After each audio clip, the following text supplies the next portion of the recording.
Shalom Sobat Kristus, kembali lagi bersama saya Puspa Lovely Tambunan. Kali ini kita akan disapa oleh firman Tuhan yang tertulis melalui kitab Filipi pasal 3 ayat 7. Tetapi apa yang dahulu merupakan keuntungan bagiku, sekarang kuanggap rugi karena Kristus. Sahabat Kristus, jika kita mendengar kata untung dan rugi, mungkin banyakkan orang menarik ini adalah mengenai perekonomian. Namun sebenarnya dalam nats ini yang dimaksudkan adalah bukan hanya tentang keuntungan atau kerugian dalam perekonomian saja, tetapi juga mengenai aspek kehidupan. Dan begitu juga dengan setiap orang pasti punya sesuatu yang dibanggakan. Kekayaan, pendidikan, pengalaman, koneksi, status, dan sebagainya. Hal-hal yang mestinya menjadi sampiran itu sedikit banyak seperti memberikan identitas pada diri kita.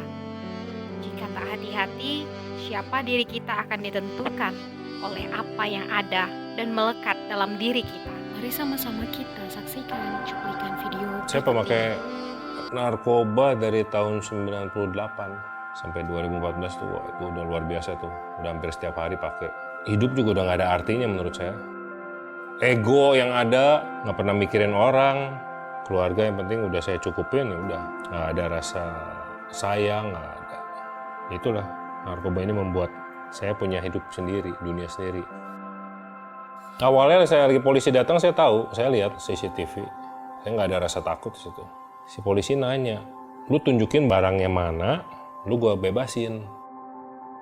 Akhirnya saya tunjukin barangnya, tetap aja diproses. Nggak make sense banget. Ya itu mah udah jalannya Tuhan lah seperti ini ya. Berbagai macam upaya, usaha kita lakukan supaya mendapatkan hukuman yang seringan mungkin. Praknya putusan di 5 tahun 1 bulan.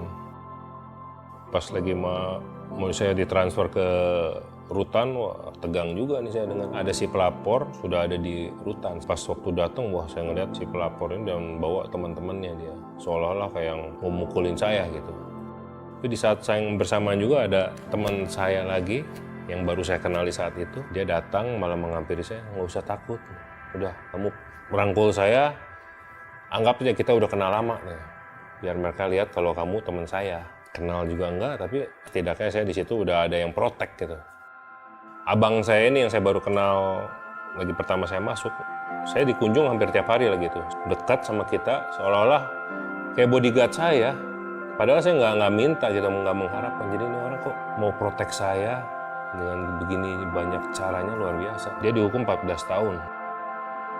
Saya melihat dari dirinya ini nih luar biasa. Dia menjalani hari lepas hari, nyantai, happy, kayak nggak ada beban gitu. Nggak pernah ada stres, senyum terus, nggak pernah marah ini. Saya mulai ada tanda tanya, kok ini orang bisa gitu. Ya saat itu saya sempat nanya, bang, apa sih bang rahasianya bang yang bikin abang bisa menjalani hukuman seberat ini dengan seringan-ringannya? Ya, dia menunjukkan saya sebuah Alkitab, nah ini, baca firman berat. Gitu. Saya cuma masih responnya, oh oke. Ya itu emang perlu proses, di situ saya masih ada pergumulan kan, fight terus. Ya daging belum bisa terima lah 5 tahun, siapa sih yang bisa terima? Wah, 5 tahun. Karena saya ngerasa di penjara udah nggak bisa kemana-mana nih, ke kanan, ke kiri, depan, belakang udah mentok, saya cuma bisa berharap satu sama ke atas. Itu seperti teman saya bilang itu, baca firman. Saya mulai buka hati, saya mulai baca. Contohnya di 1 Korintus 10:13 yaitu pencobaan-pencobaan yang kita alami adalah pencobaan-pencobaan biasa yang tidak melebihi batas kemampuan manusia. Tuhan menyediakan jalan keluarnya. Itu salah satu ayat yang menguatkan saya. Di saat itulah saya bisa mulai mengenal Yesus. Parah banget. Kalau saya flashback, oh ya, masih untung saya ditangkap Tuhan. Kalau enggak saya nggak tahu di hidup saya mau end up kayak gimana, ya luar biasa. Tuhan itu makanya. Saya sangat bersyukur Tuhan proses saya, emang caranya harus seperti ini. Sekalipun di tempat yang paling hina menurut mata dunia, di penjara, saya tetap sukacita buat saya bisa bertemu dengan Yesus. Puji Tuhan. Selama Ferry di dalam itu keluarga yang kacau balau lah. Saya dapat masalah besar yang saya nggak berani ngomong ke Ferry. Di saat Ferry pulang, buat saya tuh saya memberikan musibah loh ke suami saya gitu, karena di saat itu saya menyediakan utang buat Ferry, buat suami saya gitu kan. Nah, tapi yang saya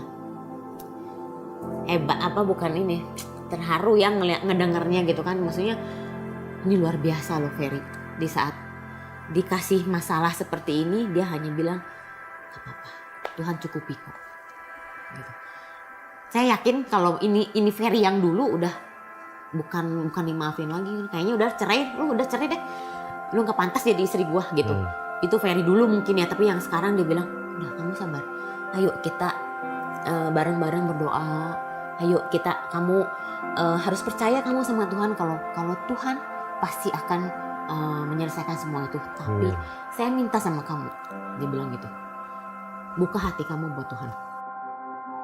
Dia sih percaya ada ayat yang bilang satu orang bertobat dalam seluruh keluarga diselamatkan. Ini nyata buat saya, ini nyata. Yang paling kita banggakan sekarang pribadi Dwi yang ngerasa sekarang saya punya imam loh di keluarga.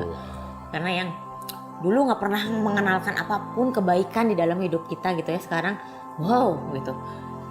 Saya punya seorang imam yang bisa ngebimbing kita, terus mengatur semuanya tuh dengan penuh kasih kalau sekarang gitu kan. Yang kalau dulu kan marah-marah, enggak, sekarang udah kita udah jadi keluarga yang lebih baik gitu.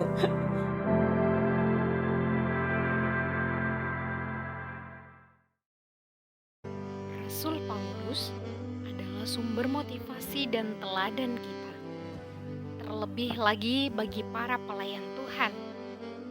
Perjalanan hidupnya sungguh luar biasa.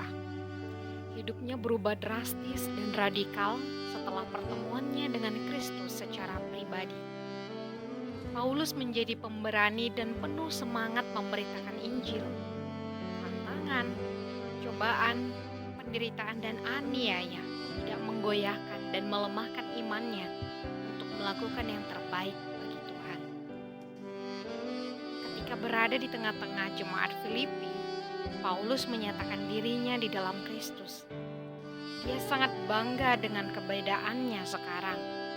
Sekalipun ia juga punya alasan kuat untuk bermegah karena hal-hal lahiriah, namun dia lebih bermegah di dalam Kristus Yesus.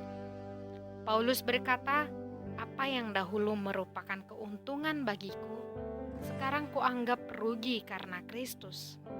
Malahan, segala sesuatu kuanggap rugi karena pengenalan akan Kristus Yesus Tuhanku lebih mulia daripada semuanya.